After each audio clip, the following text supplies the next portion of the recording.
ẹja lónìí fún lèmi ǹjẹ́ o Àbẹ̀kẹ́ ni mi àjífọ́jọ́ gbogbo dára bí ẹ̀gbin mo ní wí fún gbogbo mùtímù wà ní Bísí Ológe TV ni ẹ mọ̀ wò Bísí Ológe show gbajúgbajà ni wọ́n o bẹ́ẹ̀ bá rí wọn mo ní dandan ni ẹ fẹ́ bá wọn ṣe Bísí Ológe fúnra ara rẹ̀ ń kọ́ ọmọ nọ́mù lóró òkè àṣẹ́hùn lóró okùn níran bàbá tó bí wọn lọ́mọ Bísí Ológe arẹwà lóbìnrin adúmọ̀ọ́dán arẹwà àfijọ́ ẹlẹ́wọ̀ obìnrin tó mọ́ yáyì tí gbogbo ìlú ń fẹ́ ni àní Abẹ́òkúta tẹ́tẹ́ orí àpáta wọn fi ṣẹlẹ̀ mo ní ẹ wá lọ́gùn yan lẹ́bẹ̀ẹ́ lọ́rọ́ ká ọkàn mi nìjọ mo ní ẹ wá fòrò yan mi ń lé wọ́n ní ẹja lónìí bó kí n gún yan lẹ́bẹ̀ẹ́ kí n ro ká ọkàn mi nìjọ mo gún yan lẹ́bẹ̀ẹ́ tán mo ro ká ọkàn mi nìjọ nílẹ̀ bàbá tó bí wọn lọ́mọ àní kàkà kan fòrò yan nílé igi pẹlẹbẹ náà gbélé ńlá ọmọ sálà tí fowó àlejò bomi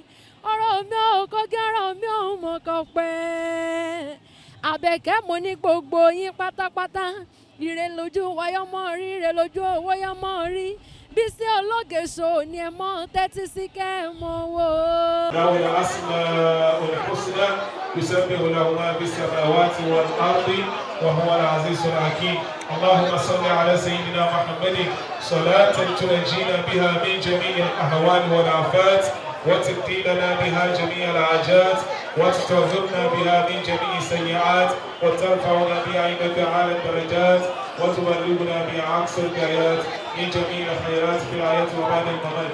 أبي الله وما تلك كفوات كالموي الله ولو بنا فلا نسيني وكبيره على القرآن الكريم ولا حول ولا قوة صلينا القرآن وإن الله وملائكته يصلون على النبي كيف نوى صلاة شبه يوم النبي قال يا أيها الذين آمنوا صلوا عليه وسلم تسليما ọlọ́run yóò wọ́n ṣe tó lọ lẹ́nà o má wọ́n ṣe kàkà láàfin àwọn àtàwọn màláíkà àwọn Yorùbá aṣáájú ẹ̀dá ànábì Muhammad ọwọ́ ní àti mùsùlùmí lọ́kùnrin àti mùsùlùmí lóbìnrin wọ́n ní káwọn ẹni rẹ̀ tí ó máa Yorùbá ànábì wọ́n ní gbogbo ẹni tí wọ́n ti ń bá wọn ṣe wọ́n ní kò ní dín láíláí yóò máa lékún sí i bó àwọn ti ẹ̀wá torí nǹkan kan ṣàṣàlátù from January to December àwọn ṣàǹjọ inú wọ́n ṣàǹdùn ni bàbá mi kábíyèsí ẹ̀yẹ́ Kòròdú ṣe ń ṣàṣàlátù bàbá mi Olúbàdàn ṣe ń ṣàṣàlátù ó yẹ ìdí aṣọ ṣe pé sọlá làwọn àmà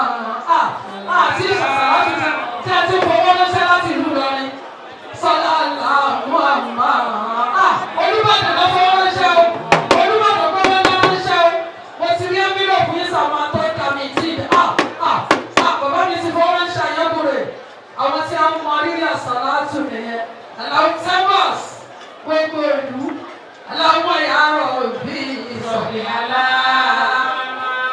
wọ̀sẹ̀ ibi sáádà tí ìmọ̀lẹ́ ṣáàtì fowó ránṣẹ́ láti ìlú Ìlọrin àti ilé òwúdó. bí ni mo wá sọ ọbí wọn sí náà wọ́n lọ́sọ̀ mú kí ọ̀nà àìfi ìmọ̀tàwọ́lá.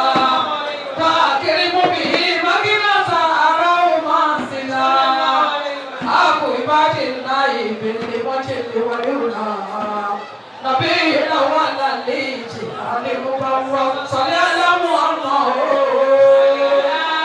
هو يطيب ورشا صلي على محمد وصلى شاي صلي على محمد ماما mi pè ní àtúnṣe bẹ́yìn bó ti wọ́n wọ́n yín صلي على محمد اللهم يا ربي صلي على محمد وسيد سعادتي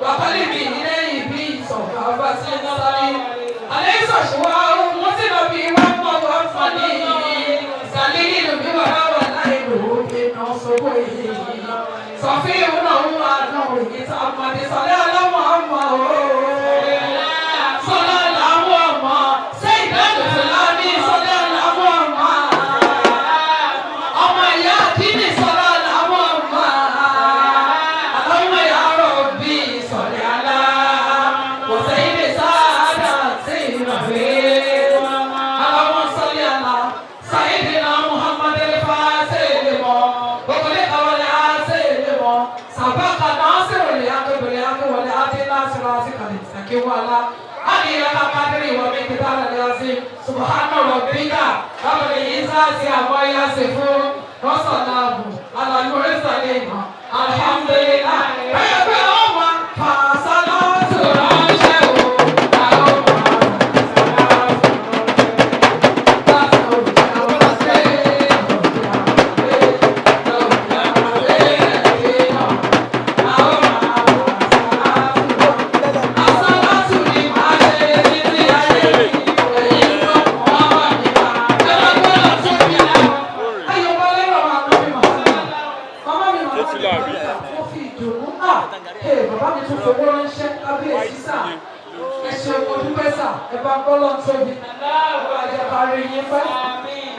Mama mi àti ọmọ tẹ̀sù ẹ ti dé ìṣẹ́jú kẹ́ máa bọ̀.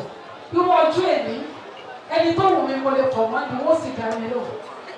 Wọ́n ìmọ̀ anábàjá ṣáṣá kí ní kọ́ lọ ka túwọ̀kù wá láti rẹ̀. Ó bá ìmọ̀ anábàjá ká wáyà ká wájú ìyàwó ṣe iwájú mi bí wọ́n ọ̀fọ́ láti má ṣe. Ẹ bá gbọ́dọ̀ tó mi. Mami ẹ máa bọ̀. Màmá sẹ́yìn dá. Ahmed Asaru ẹ máa bọ̀. Ẹ máa bọ̀ bí màmí. Ẹyin lọ lórí rí òní. Ọ̀gbẹ́ni Adé o, Ọ̀gbẹ́ni Adé o, Màmá Adé, Ọ̀gbẹ́ni Adé o. Ẹ bá gbọ́dọ̀ tó mi. Ó yẹ dáwọ́ kàn kàn ìṣẹ́jú kan. Ẹ dáwọ́ kàn mọ̀ náà. Mo ò ní fẹ́ lórí ìṣẹ́yìn ẹ̀dá ẹ̀dá.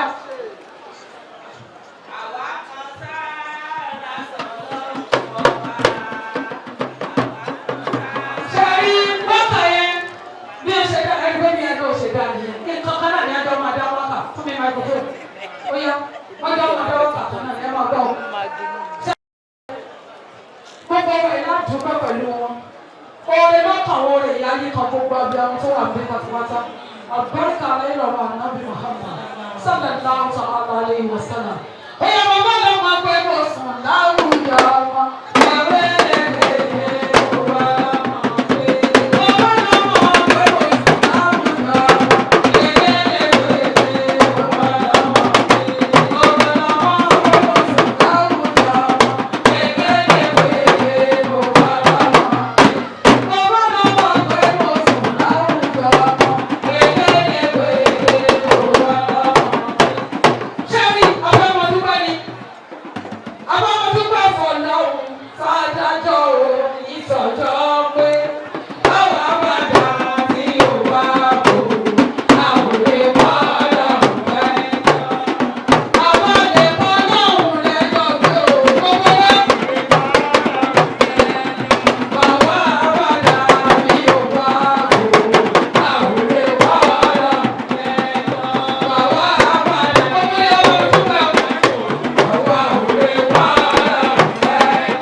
gbọ́dọ̀ tóbi.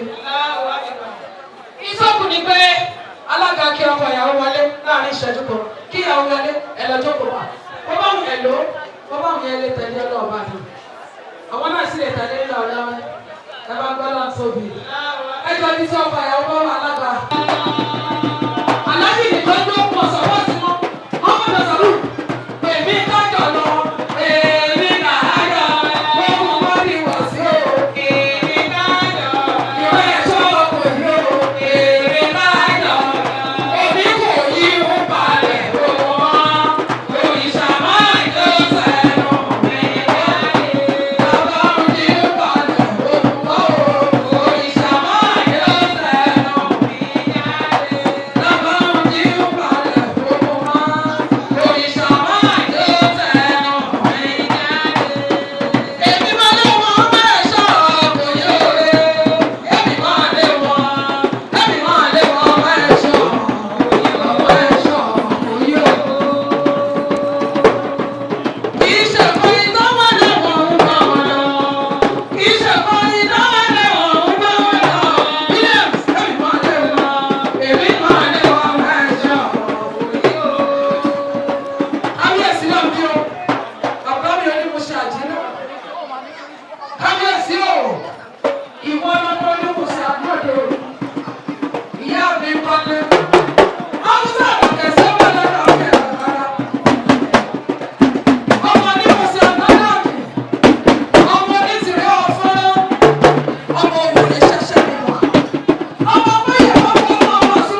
of the bride. Ìyá mi ìyá àdùnnú, ọlọ́run á jẹ́ ká rí yín pẹ́, tàwọn tó kọ aṣojú ẹ̀mí àlùbáríkà. Á retí ọkọ ìyàwó o. Gbogbo owó tó wà nílẹ̀ yẹn, ìyá ìyàwó tó ń jó lónìí o. Ájà Muibat Bísọ́lá àwọn náà ní o. Bẹ́ẹ̀ kọ́ máa fún. Ẹ jẹ́ ká ṣe káábíyèsí lẹ́ẹ̀kẹta kí bàbá máa kọ́ láàfin. Káábíyèsí Olúbàdàn tilẹ̀ Ìbàdàn. Ọba Imperial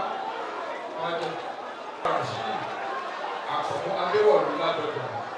So I'm here today to represent him in his own capacity. Fún nǹkan tí wọ́n ṣe léèrè pé Olúwa fi àdìgbò pọ̀ fún un. Orúkọ ti mọ́gàjì ètò jẹ́ ìpínlẹ̀ àtúndé láti àdìgbò kábíyèsí ìsàlẹ̀. So I'm representing kábíyèsí Olúbàdàn ti nípa ọba àṣìkò Adéwọ̀lú Ládọjà. Ìpínlẹ̀ tí gbogbo orí adé tó wà lórí ìjókòó nínú. Kábíyèsí ẹ̀sìn ọba ajẹ́ púpọ̀ ìgbà tó ṣìṣì láàbò látẹ̀sí ẹ̀kọ́ bí òfin sílẹ̀ ó yà. Adéwọ̀lú Ládọjà, Adépẹ́ lórí.